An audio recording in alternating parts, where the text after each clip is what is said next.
Hello, my name is Antonio Weiss, and today I like to talk a little bit about this film that I am producing in South America. I will be shooting in Paraguay and some of the challenges that might occur.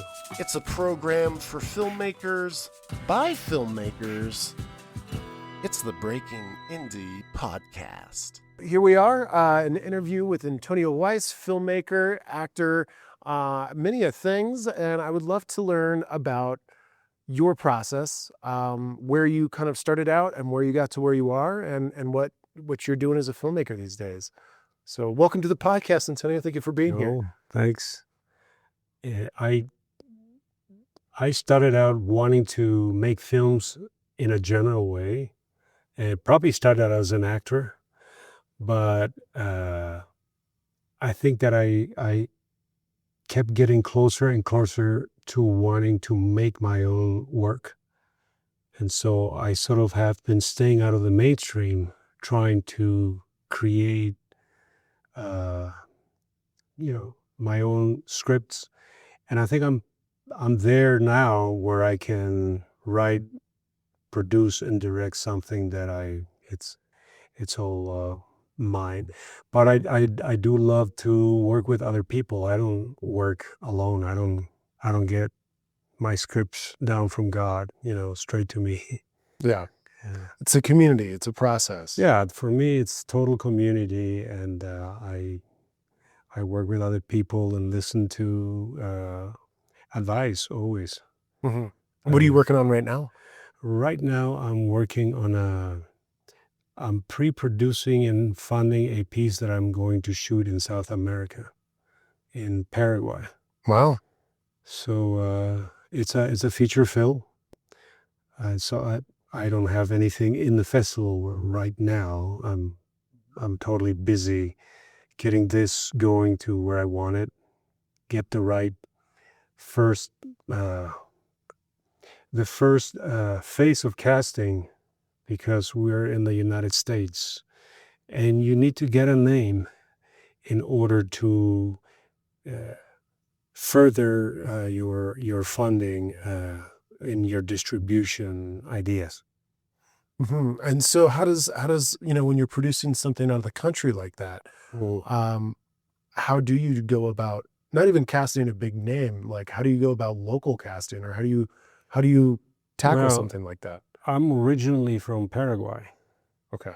So I know people in the film industry there, and the last thing you do is casting.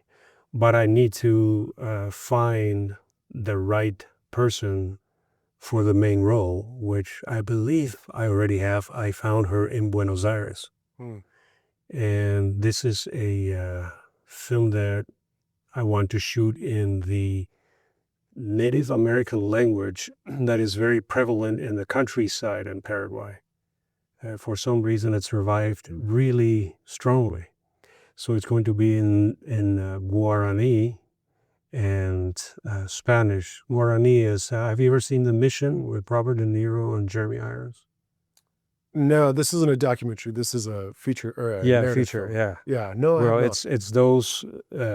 It takes place in the falls in South America and Brazil. Anyway, it's that language, and it takes place in the late 1940s in Paraguay, around the jungle and the railroad tracks. And so a period piece on top of that. Wow. It's a period piece. You've got some challenges, I imagine. I do. Making something of that caliber. Yeah. Wow. And I finally went there in August, and we did casting. We found this actress in Buenos Aires. She's quite lovely, and she just happened to be in a TV series with Robert De Niro right before that. So it was That's great. She's becoming a name. And the next thing would be we did location scouting in Paraguay, and one of my biggest needs was a steam engine, which I found, which rides about 1 mile. And 1 mile's enough. 1 mile. I had to do everything in 1 mile. Okay. Yeah. but not all of it is railroad tracks. The railroad. It's also there's jungle and there's villages and there's a civil war happening around the time. So awesome. There are different things. It's a woman that makes this trek with a little child in the 1940s. When are you guys hoping to shoot this? As soon as there is funding. Yes. Oh, I know how that goes. Yeah. Yeah. So I believe there is a chance that 2026 maybe. I don't think 2025 will do. Plus, you have to think about the heat when you will shoot. Because of the heat, it's 20% cheaper in summer. Oh, okay. So there's a lot of things to take into account. But I think the most important part of the whole thing is the script. And it's finished. And I keep retouching based on sometimes advice, sometimes the locations that I found, the people that I have in mind. So it's and the final product should be dubbed in English completely. Well, you guys have, unless you already speak that language, would you have a translator on set to like? No, everybody's going to speak Spanish. Okay. In there. It's a Spanish-speaking crew. Everywhere in the world these days, you have crews, you have cameras, you have all the things that you need to make a film. You don't have the infrastructure that you have here. You don't have unions. But no, I'm curious, like for the so if I were to be directing or doing a scene where the performance is in a dialect or I language, speak it. You do speak. I speak Spanish, so we're going to communicate in Spanish. Oh, but I'm sorry. I do understand some of the Guarani language. Guarani, yeah. I understand some of it. They can talk to me, but most of these people are bilingual. So yeah, so my thing was like, if you were to, is some of the actual script in Guarani? Yeah, I would say 50% of it would be in Guarani. Yeah. Do you speak Guarani? I speak some of it badly. I've been here for 30 years, so I'm a tourist. That's what I'd be curious is like, once you have that on camera, like knowing like, okay, I have someone who can translate to make sure that it's pronounced right or it makes sense. I'm gonna work with those we people. know like what it is actually being said. Yeah, I would be so nervous about that. Like for me, because I would know, and I have people that understand the language. They have studied that language. So, but the original script is in English, which I translated into Spanish, and once this thing goes, it will be. The scenes in Guarani will be translated into Guarani. Sure. Yeah. Oh. Well, I wish you luck with this process. That's awesome. Do you guys have a working title name for it? Yeah. Escaped from the Land of Oblivion, or Kidnapped from the Land of Oblivion. In Spanish is kidnapped. In English, it's still wavering which one. Well, cool. Yeah. Well, thank you so much for telling us about this. I'm like, I would love to follow up with you in a year or two and see where you're at. And I like to track the evolution of this project. Would be a nice problem to have. Yeah. Well, once you guys either get to shoot it or it's like out there, let's reconnect. Because I'll let Nani know. Yeah. And she wanted me to be here specifically because I made this short film 25 years ago, which was in the first film festival. Oh, well, let's talk about that real fast. The name of the film was Charing Cross. Okay. And it's a little take on Charing Cross station in London. So it's going to be on YouTube in the next few days. I'm sort of unearthing it. It's been sleeping in. It's in tape. Those things are in tape. That's awesome. Yeah. And it's a little comedy. Interestingly enough, I did 2 comedies and 1 serious film. They should show that. This is the 25-year anniversary. I feel like that's probably the only film that they may even have access to that would be from the original first year of the festival. Yeah, I'm going to. When is we have today, tomorrow. On Sunday. Yeah, I don't know where they would show it. I don't know, but I do like that idea. Yeah, I mean, you would have to make a DCP, right? Yeah, I mean, maybe they could link it to, maybe once you put it on YouTube, they could link it from their website or something. They could, yeah, that's what I want to do, Maybe we can link it. Yeah. There we go. Well, Awesome. Well, maybe it's in the link below. I don't know. We'll find out. Yeah, I have to get it, take it to Capitol Video probably, and turn it into a film. I could, but they can do it right now. Yeah. Just let them do it. Yeah. Well, Antonio, thank you so much for today. It was a lovely conversation, and I really appreciate it, and hopefully get to hear more and follow up in the future with your film. Hopefully so. Yeah, thank you. Means things are moving forward in a nice way. Yeah. Excellent. Yeah. All right, guys. Well, stick around. We've got another interview coming up after this, and until then, here's a couple of sponsorship ad promos coming your way. Don't leave. Stick around. Breaking Indie. This podcast is brought to you by brwdigital.com, a video production company based in Santa Fe, servicing the needs of businesses and content creators worldwide. brwdigital.com. Hey guys, welcome to part 2 of our interview. With us now is Eddie Velez. He has a film here at the Santa Fe Film Festival, Target Jeremy. But I would love to talk to you before we get to your project. I would love to hear a little bit about your background as a filmmaker. Where did you start out? Well, I started out in New York at the High School of Art and Design. My major was advertising art, but I got more interested in filmmaking, and I had a best friend who that was his major, and I used to cut my class and go to his class and see what they were doing, and I really got interested that way. Yeah, do you still keep in touch with that friend? I haven't. We did for a while, and we lost touch, but I heard that there's a high school reunion coming up, so I'll probably see him then. All right, cool. So tell me a little bit about, you fell in love with it. How did that evolve? Well, they offered another class in school, also an elective called Film Appreciation. So I took that class, and that was awesome. It was, they concentrated on film history and how to write a screenplay, that kind of thing. And it just took off from there. And then I took in a lot of theater in New York at the time on Broadway, and I got interested and wanted to be an actor. So I thought that's the way to go, and that's what I did. And I was very successful as an actor, but like a lot of actors, I wanted to direct. I thought I wanted to direct a movie. But it wasn't until I worked with a filmmaker, Steven Soderbergh, who it turns out he works the camera himself. He's the cinematographer and the cameraman. I had never worked with a director like that.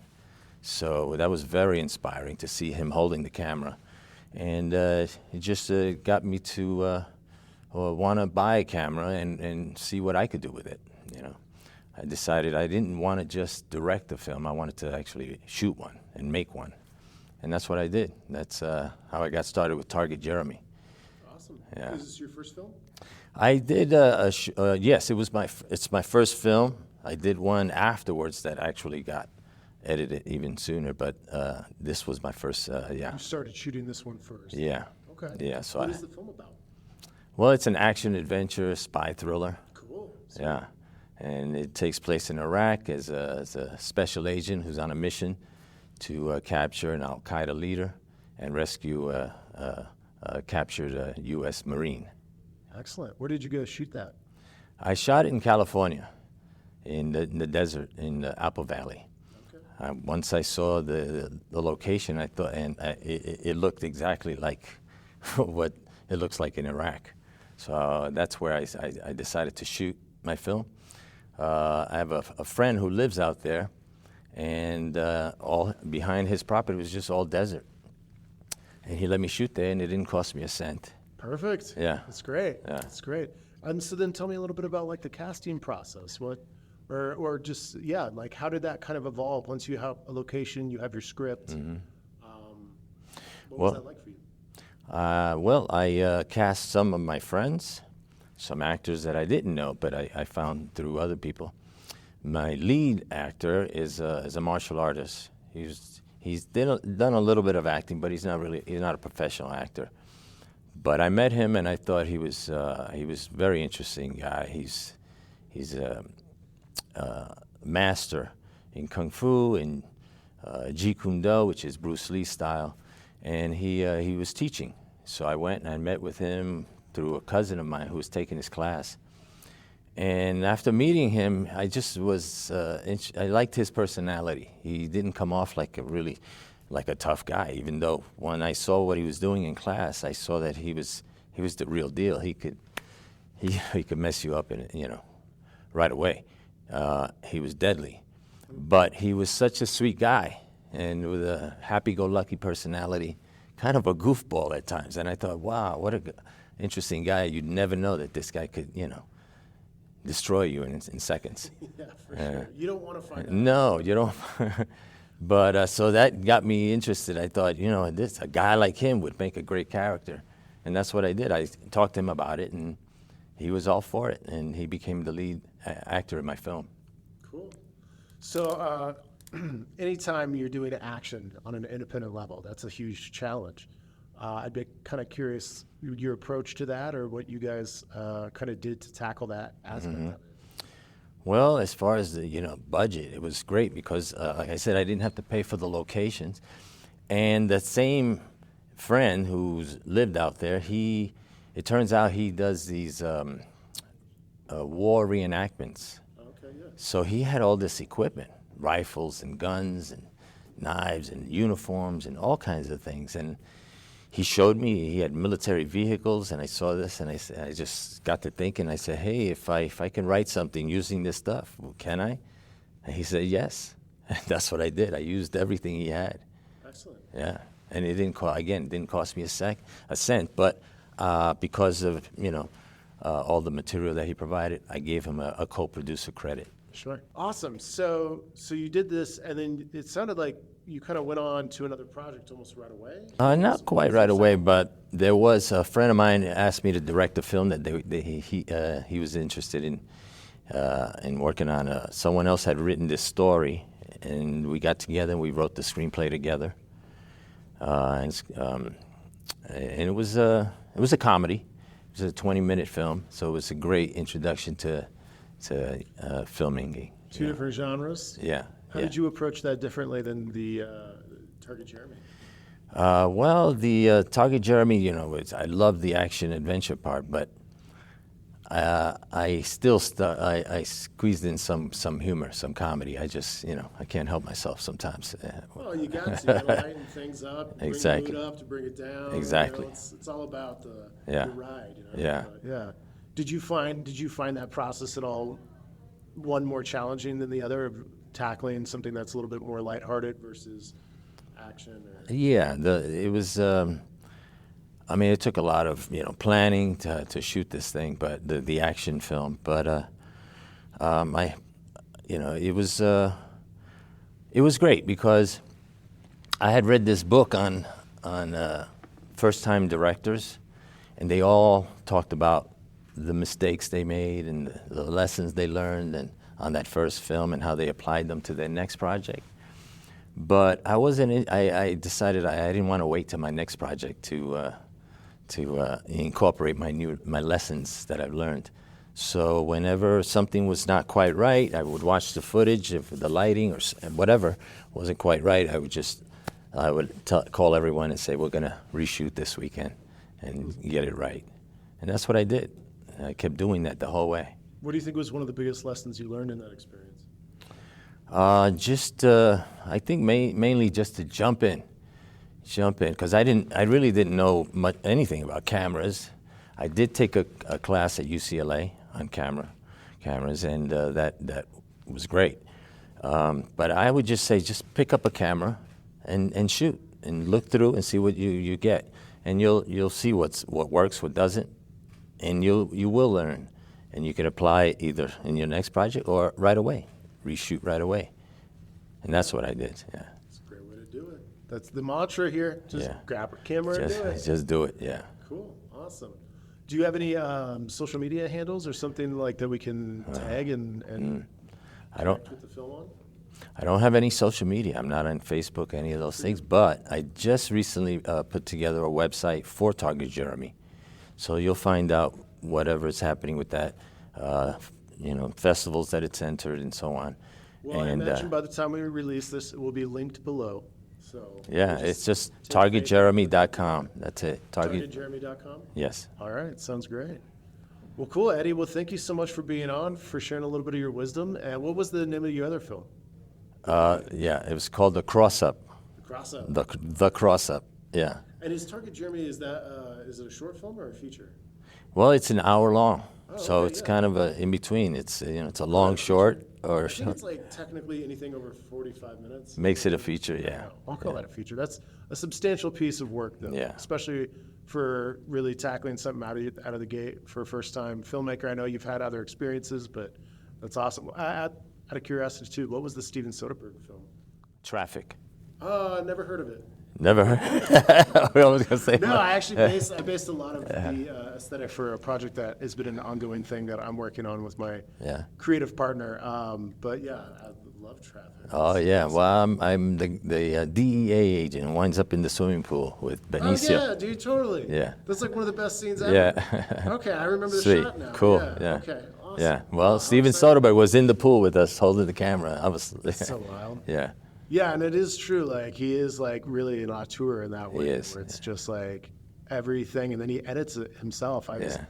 remember who the actor was, but I was listening to an interview recently where like he was edited, like he would edit in the car ride home the dailies from the day before or whatever, and like send somebody a clip of like, here's the scene that we shot today, Wow. yesterday, like just like the quick turnaround. Right. So yeah, it's pretty impressive. Well, it's a Sets the bar kind of high though. yeah. Yeah, good for you. Yeah, thank you. Yeah, Awesome. but it's an advantage when you're the editor because then you can just you see something that's missing. Since I shot the film, I would see like a little insert that I would need, and I would use my own hand or whatever it is Yeah, and yeah, shoot yeah. it myself, Oh, I do that and too, insert like, it. With this project, my most recent one, I would love to do like a commentary so I can tell everybody, Yeah. that's my hand, that's the back of my head, that's me doubling over the whatever. Right. Like, it's kind of embarrassing, but like it's also the magic of it. Like when you see how you can kind of cheat things and stitch it together. Yes. Like to me, that's some of the favorite things. Yeah, These yeah, little exactly. secrets, Yeah, and same thing with sound effects and and so on. Amazing, Yeah. amazing. Well, thank you so much. I'm going to go back and watch Traffic now. All right. I want to go watch that movie. All right, cool. And I hope you have a wonderful time in Santa Fe, and we're excited to have you here. My pleasure. Thank you. All right.